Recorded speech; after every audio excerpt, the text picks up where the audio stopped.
Bismillahirrahmanirrahim. Assalamualaikum students. Welcome back to your computer class. I hope you all are doing fine. I'm your teacher Anika Muzammil, and as you all know, we are on chapter number 3, which is input and output handling. So before beginning with today's lecture, let us revise what we have covered so far in this chapter. Like almost here at the end of chapter number 3, the previous lecture we had, in the previous week we had chapters of chapter number 2. So let's see what we have learned so far. We discussed about input and output functions, which were scanf and printf. We have studied about their formats and their syntax and what do their format contains. Then we discussed about some format specifiers. We have studied some format specifiers as well. Then we came to know about what escape signatures are and why do we actually use them. We have seen their functions as well, and we also did a practice program of escape sequences.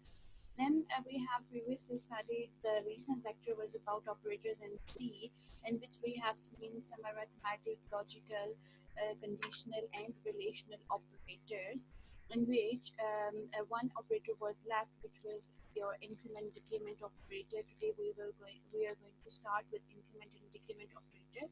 Moreover, today we are going to learn about the difference between assignment operator and exactly equal to operator, and we will also know about another concept of operator, which is ternary operator or conditional operator. We will know what it is and how do we actually use it.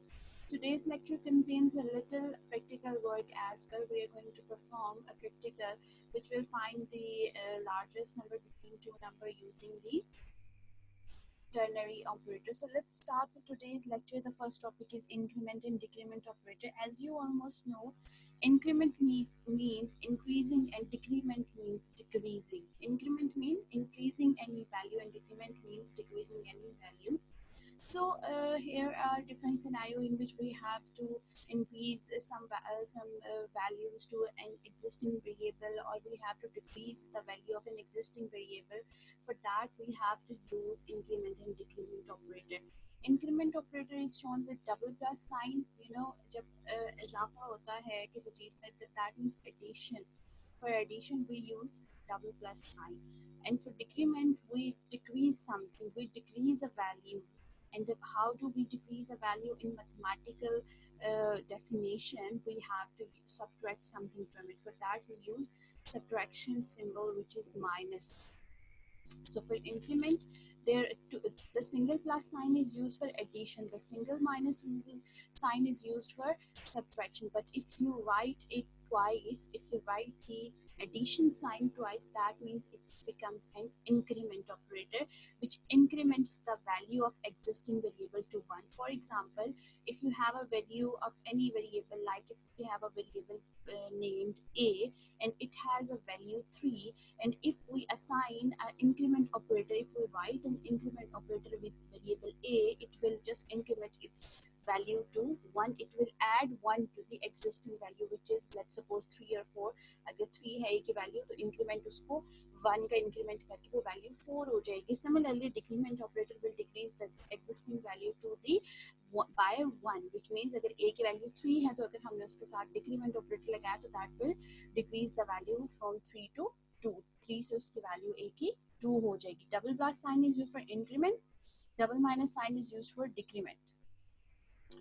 Okay, what is the working of these signs? Basically, there are two ways to use the increment and decrement operator. The one is prefix and the other one is postfix. Here you can.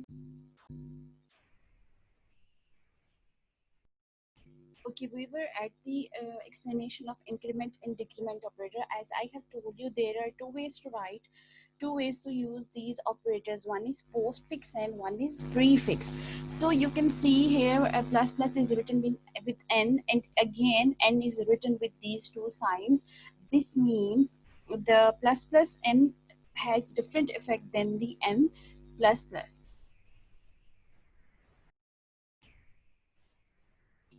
Okay, the plus plus n means prefix, where we have to increase the value first in the variable n, and the n plus plus means post fix, यानी कि n की value पहले as it is हम assign कर रहे हैं किसी variable को, उसके बाद उसके अंदर इंक्रीमेंट हो रहा है। दोनों सूरतों में हमारे पास n के अंदर वन वैल्यू ऐड हो रही है, ठीक है, चाहे वो प्री फिक्स हो रहा है या चाहे वो पोस्ट फिक्स हो रहा है। हम इसके आगे एग्जांपल देखेंगे कि प्री फिक्स की सूरत में कैसे हमारे पास डिफरेंट आंसर आएगा और पोस्ट फिक्स की सूरत में हमारे पास किस तरीके से डिफरेंट आंसर आ सकता है। So if you see a variable return with multiple plus signs before the variable, अगर वेरिएबल से पहले लिखें that means this is prefix, और अगर वेरिएबल पहले लिखा है उसके बाद प्लस प्लस साइन लिखा हुआ है that means post fix. Pre fix में पहले इंक्रीमेंट होगा जबकि पोस्ट फिक्स में n की वैल्यू में बाद में इंक्रीमेंट होगा। और दोनों का क्या मतलब है, बेशक वो प्लस प्लस n लिखा हुआ है या n प्लस प्लस लिखा हुआ है, दोनों सूत्रों में n की वैल्यू में 1 ऐड होगा। सिमिलरली अगर हम डिक्रीमेंट साइन की बात करें तो वहाँ पे भी pre fix and post fix होता है। प्री फिक्स किस सूरत में होगा, जब माइनस माइनस एन है तो इट मीन्स ये प्री फिक्स हो रहा है, यानी कि पहले एन में वैल्यू जो है वो डिक्रीमेंट हो रही है। और अगर n minus minus it means postfix, यानी एन की वैल्यू किसी और वेरिएबल को हमने पहले असाइन कर दी, उसके बाद उसके अंदर डिक्रीमेंट हो रहा है, उसके बाद उसकी वैल्यू जो है वो लेस हो रही है। दोनों सूरतों में एन में से 1 वैल्यू लेस की जाएगी, ठीक है। तो हमारे पास इस तरीके से इंक्रीमेंट टू डिक्रीमेंट ऑपरेटर को यूज किया जा सकता है। As you can see a statement is written here that defines the prefix and postfix. Like in prefix you have to increment. If you are using increment in prefix you have to increment first, and in postfix you have to increment later. Similarly if you are using decrement operator, then in prefix decrement you have to decrement the value first and then you assign the value. Otherwise in the postfix decrement you have to assign the value first and then you decrement. I hope you are getting my point. Okay. In some situations like the, now let's see what is different between plus plus n and n plus plus, as we are talking about that in both scenarios you have to add 1 in n values, but how these two different, अगर हमारे पास दोनों सूत्रों में n के अंदर 1 value add हो रही है तो हम इन दोनों की बजाय किसी एक को यूज क्यों नहीं करते। Here is the difference between these two functionality के, हमारे पास इन दोनों के बीच में फंक्शनैलिटी के तौर पर क्या डिफरेंस है, ठीक है। हम यहाँ पे एक एग्जांपल ले लेते हैं हम इस कॉन्सेप्ट को समझने के लिए, जिसके अंदर हमारे पास n की वैल्यू 3 है, ठीक है। अब हम एक स्टेटमेंट लिख रहे हैं a is equal two plus plus n, ठीक है। हमने a को वैल्यू असाइन की, a के अंदर हम क्या सेव करवा रहे हैं, प्लस प्लस n। तो प्लस प्लस पहले लिखा हुआ है, इट मींस प्लस प्लस से हमें पता लग रहा है what sign it is increment sign, और वो पहले लिखा हुआ इट मींस प्री फिक्स है। तो हम पहले n की वैल्यू के अंदर इंक्रीमेंट करेंगे। n की वैल्यू ऑलरेडी हमारे पास 3 थी तो इंक्रीमेंट हो के n की वैल्यू क्या हो जाती है, हमारे पास 4 हो जाती है और वो a के अंदर स्टोर हो गई है, ठीक है। लेकिन अगर हम इसी स्टेटमेंट को अगर हम इस तरीके से लिखें, let me select the pointer, अगर हम इसी स्टेटमेंट को इस तरीके से लिखें a is equal to n minus minus, अब देखें n की वैल्यू पहले a को असाइन हो रही है और उसके बाद जो है वो इंक्रीमेंट हो रहा है। तो हम हमारे पास जैसे n की वैल्यू 3 थी तो a को पहले n की वैल्यू जो है हमारे पास 3 असाइन हो जाएगी, उसके बाद उसके अंदर इंक्रीमेंट होगा, यानी n पहले 3 वैल्यू a को असाइन हो गई, उसके बाद n प्लस प्लस हुआ क्योंकि इंक्रीमेंट जो है वो बाद में हो रहा है, ये पोस्ट फिक्स है। तो इंक्रीमेंट फिर क्या हो जाएगा, n की वैल्यू 4 हो जाएगी। दोनों सूत्रों में n की वैल्यू 4 हो जाएगी, लेकिन यहाँ पे जब हमने a के अंदर पहले प्री फिक्स के साथ जब n असाइन किया तो a की वैल्यू यहाँ पे 4 होगी और यहाँ पे a की वैल्यू हमारे पास 3 होगी। इसी तरीके से हमारे पास n भी जो है वो डिक्रीमेंट ऑपरेटर भी इसी तरीके से हमारे पास काम करता है। मजीद हम इसी एग्जाम्पल को क्लियरली स्टेप बाय स्टेप जैसे हम बोर्ड पे सॉल्व करते हैं इस तरीके से हम देखते हैं, ठीक है। तो हमारे पास हमने क्या बात की, एक्सप्रेशन हमने दिया कि हम देखें इंक्रीमेंट और डिक्रीमेंट ऑपरेटर हम किसी वेरिएबल पे लगा रहे हैं तो उस वेरिएबल की वैल्यू हम किसी और वेरिएबल को असाइन कर सकते हैं यूजिंग असाइनमेंट ऑपरेटर। तो हमने एक स्टेटमेंट लिखी a is equal two plus plus n, यानी a के अंदर n की वैल्यू सेव हो इंक्रीमेंट के साथ, और इंक्रीमेंट कब हो, n की वैल्यू से पहले इंक्रीमेंट हो। तो हम क्या करते हैं, पहले हमें n की वैल्यू पता होनी चाहिए, n की वैल्यू कितनी है, 3 वैल्यू है, ठीक है। अब हम क्या करेंगे, हमें पता है कि प्लस प्लस ऑपरेटर किस लिए यूज होता है, इंक्रीमेंट के लिए। तो प्लस प्लस का मतलब है कि n is equal to n plus 1। तो n की वैल्यू कितनी थी, 3 प्लस 1, n की वैल्यू कितनी हो गई, 4। हमारे पास प्लस प्लस से क्या हुआ, n के अंदर हमने 1 को ऐड कर दिया तो 3 प्लस 1 इक्वल्स टू 4। तो हमारे पास इंक्रीमेंट होकर n की वैल्यू 3 आ गई।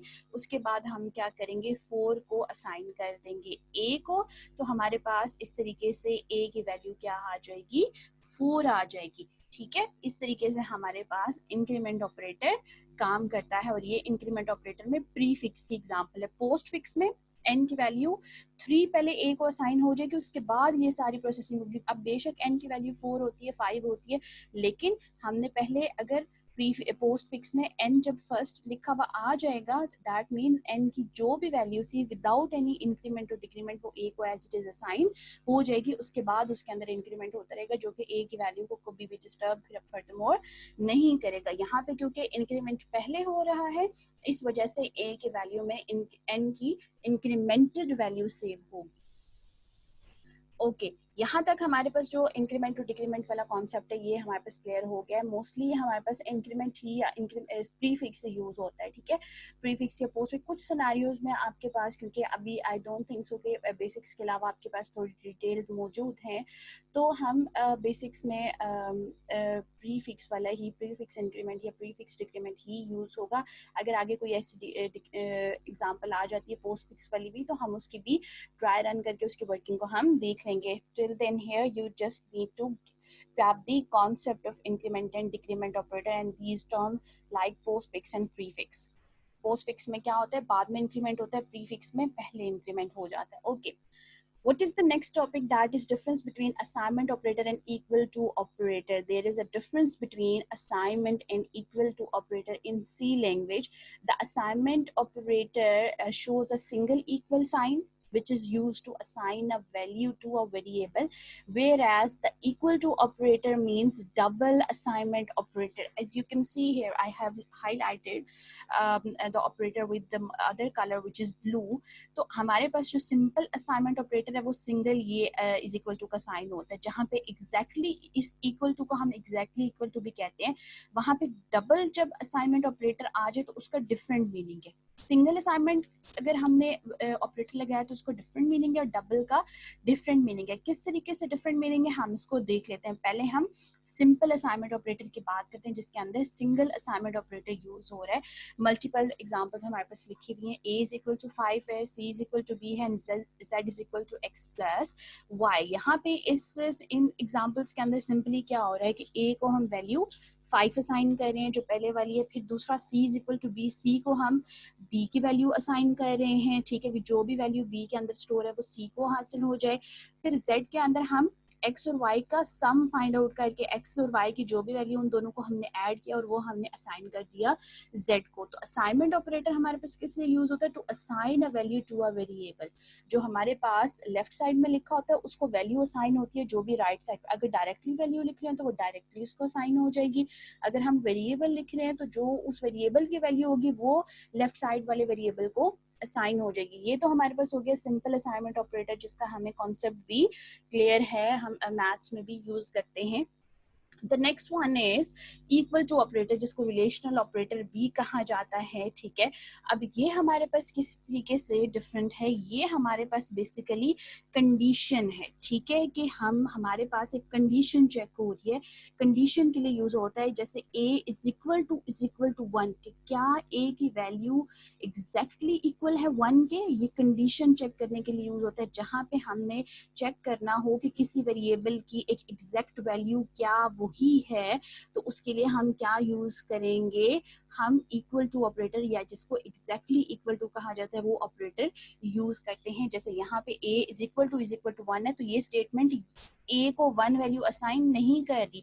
अगर हमने a को वैल्यू 1 असाइन करा तो हम सिंगल असाइनमेंट ऑपरेटर के साथ लिखेंगे, लेकिन जब हमने चेक करना है कि क्या वाकई a की वैल्यू 1 है तो उस कंडीशन को हमने परफॉर्म किस तरीके से करना है, using equal to operator. Double equal का साइन के साथ हम लिखेंगे a is equal to 1। Either हमारे पास अगर तो इसका आंसर आइदर ट्रू की फॉर्म में होगा या फॉल्स की फॉर्म में। ट्रू कब होगा कि अगर a की ऑलरेडी वैल्यू लेट्स सपोज 1 है, और फॉल्स की सूरत में होगा कि जब a की वैल्यू 1 नहीं होगी। दूसरी स्टेटमेंट में c इज इक्वल टू 1 यानी कि जो हमारे पास वैल्यू ऑफ c है, लेट्स सपोज c की वैल्यू मैंने ऊपर डिक्लेयर की होती है प्रोग्राम के अंदर 5। अब मैं चाह रही हूँ कि वो जो 5 वैल्यू है क्या वो a और b के सम के इक्वल है, यानी कि c की वैल्यू क्या उस वैल्यू के इक्वल है जो ए और बी की वैल्यू को ऐड करने से हमें मिल रही है।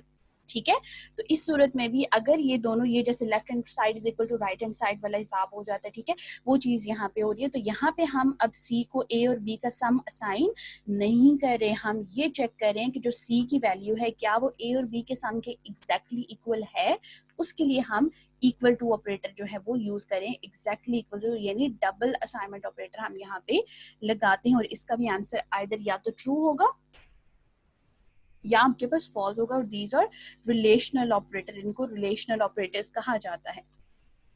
Okay, the next thing is, I hope आप लोगों को यहाँ तक ये चीज समझ आ गई होगी। The next topic is between unary and binary operators, right? We have here basically three terms: unary, binary and ternary. First of all, we must know what unary is. Unary का मतलब होता है one, बाइनरी का मतलब होता है to. ठीक है, अभी हम इन दोनों के ऊपर ही रहते हैं। बाइनरी आप लोग सुनते आ रहे होंगे हमेशा से, we always talk about binary language, we always say binary language. तो binary language means the value which the binary language which has basically two alphabets, these are 0 and 1, which has only two characters set of only two values 0 and 1. so that means it is binary language, यानी कि वो उसके अंदर सिर्फ दो values हैं, तो that means binary means 2. Unary आपके पास 1 कहलाता है। ठीक है, तो यूनरी 1, बाइनरी 2। इसी कॉन्सेप्ट को आगे लेके देखते हैं कि हमारे पास अब कंप्यूटर सी के अंदर जब हम ऑपरेटर्स की बात करें तो why do we use unary operator and binary operator? The operators which perform operations on a single operand. Here you must know what an operand is. Operand वो वेरिएबल होता है जिसके ऊपर हम ऑपरेशन परफॉर्म कर रहे होते हैं। जैसे मैं पीछे आप लोगों को एग्जांपल दे देती हूँ, जैसे यहाँ पे, ठीक है, जैसे ये वाली एग्जांपल आप लोग देख रहे हैं, z is equal to x plus y. यहाँ पे ऑपरेटर और ऑपरेंड क्या होता है, कोई भी हमारे पास इक्वेशन होती है, कोई भी एक्सप्रेशन होता है, उसके अंदर एक ऑपरेंड होता है और एक ऑपरेटर होता है। ठीक है, ऑपरेंड वो चीज होती है जिसके ऊपर ऑपरेशन परफॉर्म हो रहा है, और ऑपरेटर वो होता है जो बेसिकली हम फंक्शन परफॉर्म करें। जैसे यहाँ पे दो ऑपरेटर है, इक्वल टू और प्लस का, प्लस साइन जो है वो एडिशन करेगा, इक्वल टू इक्वल वाला जो साइन है वो वैल्यू असाइन करेगा। ऑपरेंड्स कौन से? z, x और y हमारे पास ऑपरेंड हैं। ठीक है, इनके ऊपर हम प्लस और इज इक्वल टू के असाइनमेंट ऑपरेटर जो है वो ऑपरेशंस परफॉर्म कर रहे हैं। तो अब जब यूनरी और बाइनरी की बात आती है तो यूनरी ऑपरेटर वो ऑपरेटर्स होते हैं जिसमें हम एक ऑपरेंड रखते हैं, यानी किसी एक ऑपरेंड के ऊपर, किसी एक वेरिएबल के ऊपर हम उनकी वैल्यू जो है वो, उनके एक्सप्रेशन जो है वो परफॉर्म करते हैं। ठीक है, जबकि बाइनरी ऑपरेटर्स वो होते हैं जो जिनके लिए दो ऑपरेंड्स का होना लाजमी है। जैसे हमने अगर माइनस जो है या प्लस, सिंपल प्लस का साइन है, ठीक है, तो अगर हम प्लस लिखेंगे, ठीक है, तो प्लस एडिशन के लिए यूज होता है, जो कि एक वैल्यू की तो हम किसी के साथ एडिशन नहीं कर सकते ना। एक वैल्यू, जैसे आपसे कहा जाए कि 1 को ऐड करें, 1 को हम किस में ऐड करेंगे? There must be some another value. तो हमारे पास ऑपरेटर्स, वो ऑपरेटर्स जो दो डिफरेंट ऑपरेंड्स के ऊपर परफॉर्म करते हैं वो हमारे पास कहलाते हैं बाइनरी ऑपरेटर, जिसमें सब्ट्रैक्शन, मल्टीप्लिकेशन, डिवीजन, रिमाइंडर और हमारे पास रिलेशन लॉजिकल ऑपरेटर्स जैसे कि एंड और नॉट भी हैं, जिसके लिए हमारे पास दो ऑपरेंड्स का होना लाजमी है। तो जो दो ऑपरेंड्स पे ऑपरेशन परफॉर्म होते हैं, जो ऑपरेटर्स यूज होते हैं, उनके बीच में वो बाइनरी ऑपरेटर्स होते हैं, और वो ऑपरेटर्स जो सिंगल ऑपरेंड के ऊपर यूज होते हैं वो हमारे पास यूनरी ऑपरेटर्स होते हैं।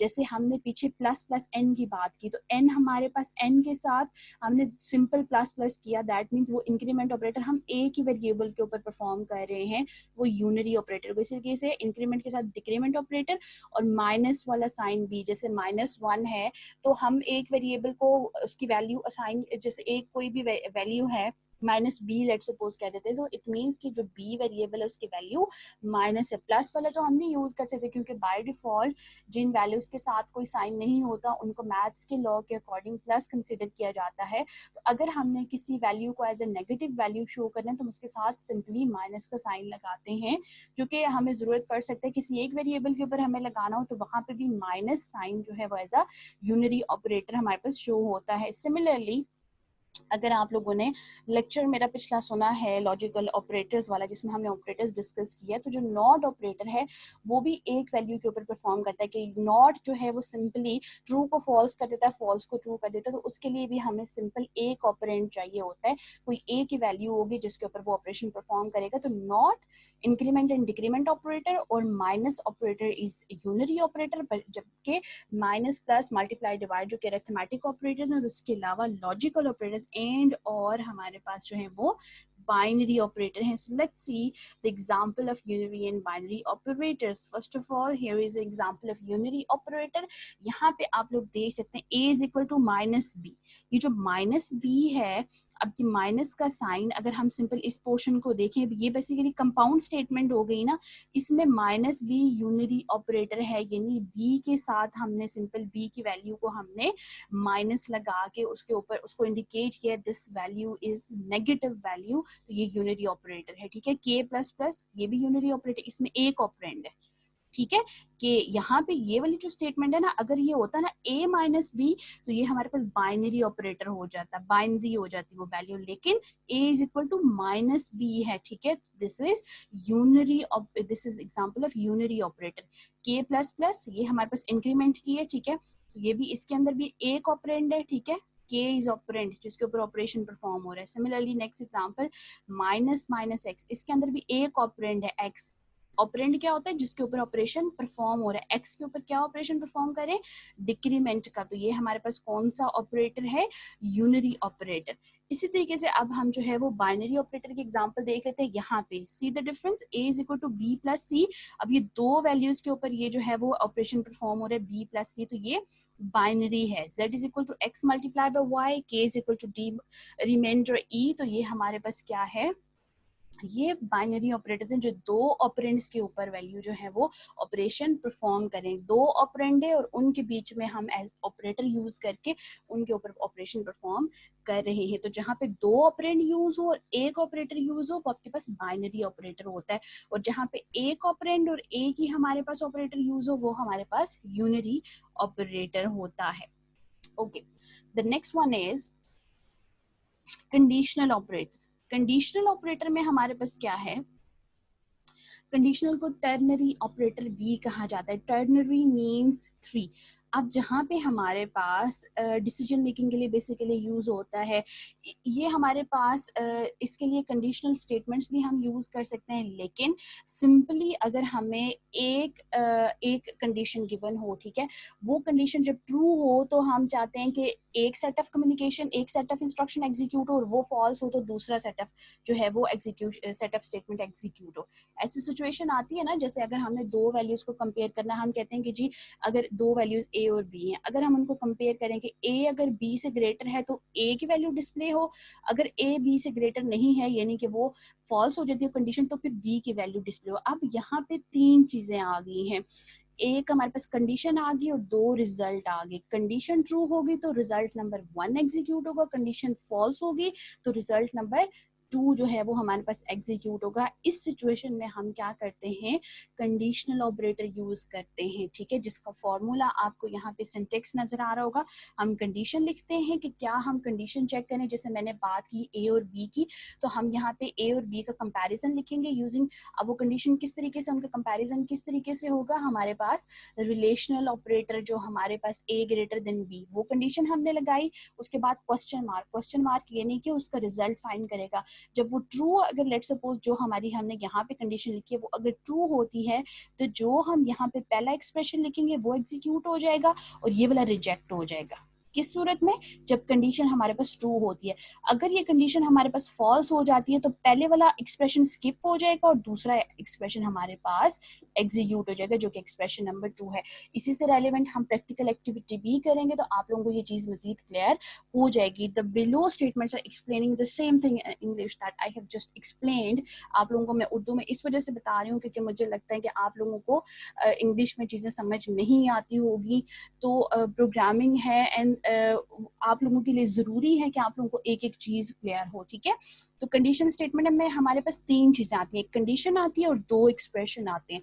कंडीशन ट्रू हुई तो पहला एक्सप्रेशन एग्जीक्यूट होगा, कंडीशन फॉल्स हुई तो हम सिंपली एक्सप्रेशन नंबर 2 के ऊपर स्विच कर लेंगे और उसकी हमारे पास, अच्छा यहाँ पे अब ये सारी जो स्टेटमेंट है ना, ये किसी एक वेरिएबल को हम असाइन करते हैं। जाहिर सी बात है, हम ये जो सारी प्रोसेसिंग करें ये कहीं पे स्टोर भी तो होनी चाहिए, तो हम असाइनमेंट ऑपरेटर लगा के उसके आगे ये वाला पूरा एक्सप्रेशन, ये जो पूरा सिंटेक्स है कंडीशनल स्टेटमेंट का, वो लिखते हैं। तो हमारे पास ये असाइनमेंट स्टेटमेंट भी इसके अंदर यूज होती है। So here is the example of conditional operator. Here you can see a is equal to, जो मैंने अभी बात की, ए के बाद ये जो ब्रैकेट में आपके पास ये जो सारा लिखा हुआ है ना, अभी फिलहाल हम ए को छोड़ देते हैं, ठीक है। Let me get the highlighter here. Okay, ये जो सारी स्टेटमेंट है, ये जो हमने अभी फॉर्मूला पढ़ा है टर्नरी ऑपरेटर का, सॉरी फॉर द मेस, ये उसकी है। जैसे हमने पहली बात की थी ना, ये k इज ग्रेटर देन 15, ये हमारे पास कंडीशन है, ये हमारे पास एक्सप्रेशन नंबर 1 है और ये एक्सप्रेशन नंबर 2 है, ठीक है। ये एक्सप्रेशन नंबर 1 हो गया और ये एक्सप्रेशन नंबर 2। अब अगर यहाँ पे और ये इस सारे की जो भी रिजल्ट आएगा वो किसके अंदर सेव होगा, हमारे पास ए के अंदर सेव होगा, ठीक है। अब अगर यहाँ पे हम बात करते हैं k is equal to, k is greater than 15, अगर k की वैल्यू 15 से ग्रेटर हो तो क्या चीज एग्जीक्यूट हो, वो x को y से मल्टीप्लाई करके उसका आंसर किसके अंदर सेव कर दे, a के अंदर सेव कर दे, ठीक है। कब, जब k की वैल्यू 15 से ग्रेटर हो। इसी तरीके से जब अगर k की वैल्यू 15 से ग्रेटर लेट सपोज नहीं है, k की वैल्यू लेट सपोज 16 है, तो वो क्या करे, ये जो हमारे पास ये जो वैल्यू है इसको वो निगलेक्ट कर देगा, इसको यानी कि वो क्रॉस कर देगा और वो क्या कर देगा, सिंपली हमारे पास एक्सप्रेशन नंबर 2 के ऊपर मूव करेगा, x के अंदर y को ऐड करके वो उसकी वैल्यू किसके अंदर स्टोर करवा देगा, a को। So this is how conditional operator works. आपके पास कंडीशन आती है, उसके पास 2 एक्सप्रेशन आते हैं। पहला एक्सप्रेशन तब एग्जीक्यूट होगा जब कंडीशन आपके पास ट्रू होगी, अदरवाइज दूसरा एक्सप्रेशन जो है वो हमारे पास एग्जीक्यूट होगा और वो सारी वैल्यू किसके अंदर सेव हो जाएगी, उस वेरिएबल के अंदर जिसके साथ आपने असाइनमेंट ऑपरेटर लिख के उस वैल्यू को असाइन किया है, वो सारा एक्सप्रेशन जिसको असाइन किया है, ठीक है। तो सिंपली हमारे पास इस तरीके से ये काम होगा। ओके, बुक के अंदर आपके पास ये एग्जांपल है जिसके अंदर क्या वो कर रहा है, 2 सिंपल वैल्यूज उसने ली हैं। ये वाली एग्जांपल जो है ये भी आप कर सकते हैं, ठीक है। 2 वैल्यूज उसने ली है ए और बी, और अब वो इसके अंदर फाइंड आउट करना चाह रहा है कि दोनों में से ग्रेटर वैल्यू कौन सी है, ठीक है। तो अब वो जो ग्रेटर वैल्यू होगी वो हम टर्नरी ऑपरेटर या कंडीशनल ऑपरेटर यूज करते हुए फाइंड आउट करेंगे। And here is another variable larger उसने वेरिएबल यूज किया, यानी ए और बी की वैल्यू को कंपेयर करके जो भी रिजल्ट आएगा उसको लार्जर के अंदर स्टोर करवाएगा और फिर वो सिंपली क्या करेगा, लार्जर को एग्जीक्यूट करवा लेगा यूजिंग printf स्टेटमेंट, जिसका हमारे पास ये आंसर आएगा। So let's practice this activity. हम जो है वो प्रैक्टिकली इसको परफॉर्म करते हैं। इसको मैंने पहले भी किया है क्योंकि मोस्टली जो है वो हमारे पास प्रोग्राम रन नहीं होता एंड टाइम पे, लेकिन let's see how it works now. क्या तरीक़ाकार है हमारे पास, प्रोजेक्ट फाइल हम क्रिएट करते हैं console application and C project, और यहाँ से हम उसको नाम देते हैं कंडीशनल ऑपरेटर, कंडीशनल ओपी के नाम से, ठीक है। प्रोजेक्ट हम क्रिएट करते हैं, ओपी जो भी स्टेटमेंट है हमारे पास हम उसको रेस कर देते हैं। सबसे पहले हेडर फाइल हमारे पास आएगी, क्या उसका तरीक़ाकार है, hash include studio.h। Okay, the next one is main function, int main के साथ हम काम कर रहे हैं, इंट मेन और ब्रैकेट्स में हमारे पास कुछ भी नहीं आएगा, एंटर और मेन बॉडी के ब्रैकेट्स। अच्छा, हम 2 इंटीजर वैल्यूज को, तो हम उसकी डेटा टाइप इंट रखेंगे, ए और बी को हम जो है वो यूजर से लेंगे 2 वैल्यूज, और हम एक और वेरिएबल लार्जर के नाम से जो है वो डिक्लेयर करवा रहे हैं, जिसमें ए और बी में से जो वैल्यू लार्जर होगी वो इसके अंदर सेव हो जाएगी, ठीक है। सिंपली हमने क्या करना है, प्रिंट एफ, सबसे पहले यूजर से 2 वैल्यू लेनी है, एंटर वैल्यू ऑफ ए, ठीक है, और सेमी स्टेटमेंट टर्मिनेटर। स्कैनफ के साथ हम क्या करेंगे, सबसे पहले हम क्या यूज़ करेंगे, फॉर्मेट स्पेसिफायर। फॉर्मेट स्पेसिफायर कैसे पता लगेगा हमारे पास, क्योंकि हम इंटीजर वैल्यू है a तो परसेंटेज d यूज़ करेंगे, उसके साथ एम्परसेंट साइन और a वेरिएबल, ठीक है। इसको हमने क्लोज कर दिया। अब हम क्या करेंगे, b की वैल्यू ले लेंगे। यहाँ पे मैं असाइनमेंट का ऑपरेटर डालती हूँ ताकि जो है ना वो मीनिंगफुल लगे। Okay, next one is again print statement. Print F, अब हम किसकी वैल्यू ले लेते हैं, एंटर वैल्यू ऑफ बी, ठीक है। उसके बाद स्टेटमेंट टर्मिनेटर, एंटर स्कैनफ। पहले क्या आएगा, format specifier percentage D comma ampersand के साथ हम क्या लिखेंगे, बी, और अब हमने यहाँ तक वैल्यू ले ली, ठीक है। अब हम क्या करेंगे, लार्जर के साथ, लार्जर के अंदर हमने वो वैल्यू स्टोर करवानी है जो ए और बी में से बड़ी है, तो लार्जर इज इक्वल टू।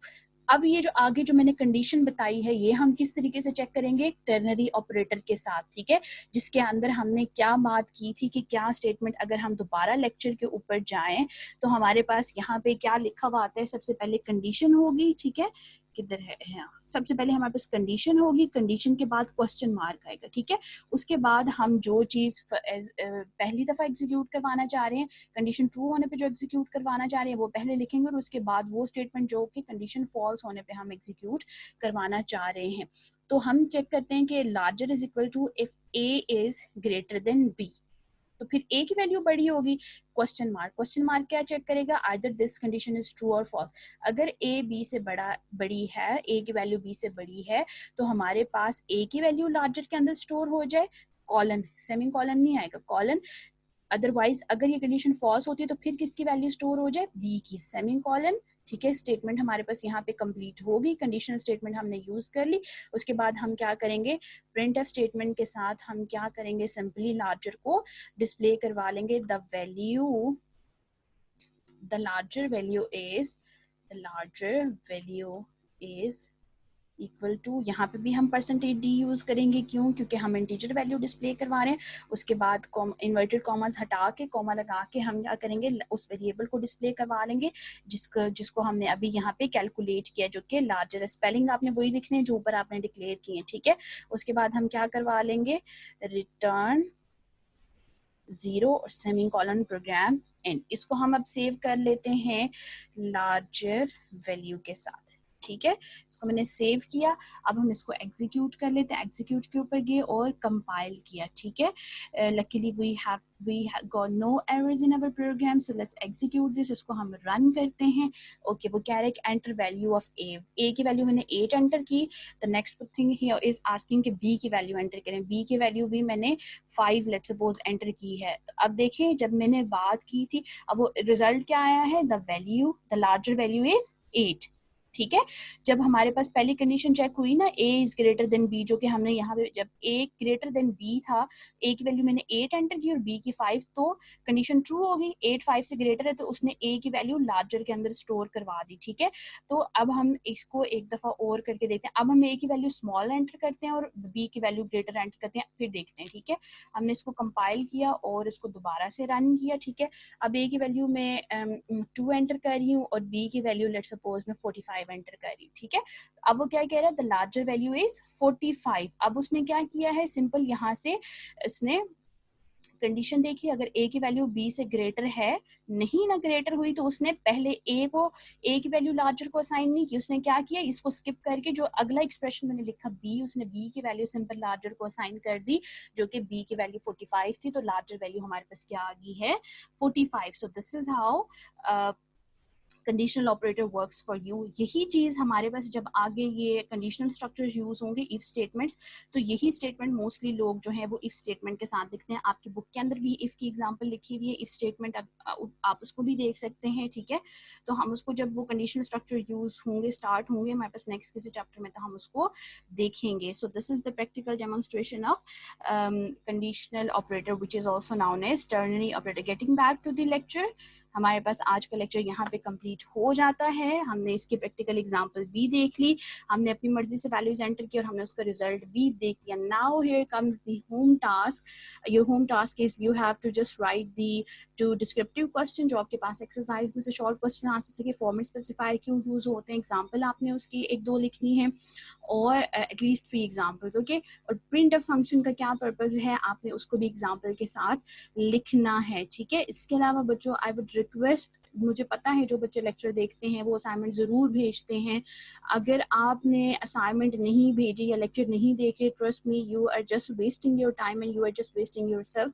आपने लेक्चर देखना है और आप लोगों ने असाइनमेंट बी की अटेम्प्ट करनी है so that you can be marked present. आपकी अटेंडेंस एंड पे काउंट की जाएगी, कौन से बच्चे पंक्चुअलिटी से काम करते रहे और कौन से बच्चे नहीं करते रहे। असाइनमेंट आप लोगों ने ग्रुप के अंदर सबमिट करवानी है। That's all for today. I hope आपका लेक्चर, आज का लेक्चर आप लोगों को समझ आया होगा। Have a good day ahead, stay blessed and Allah Hafiz.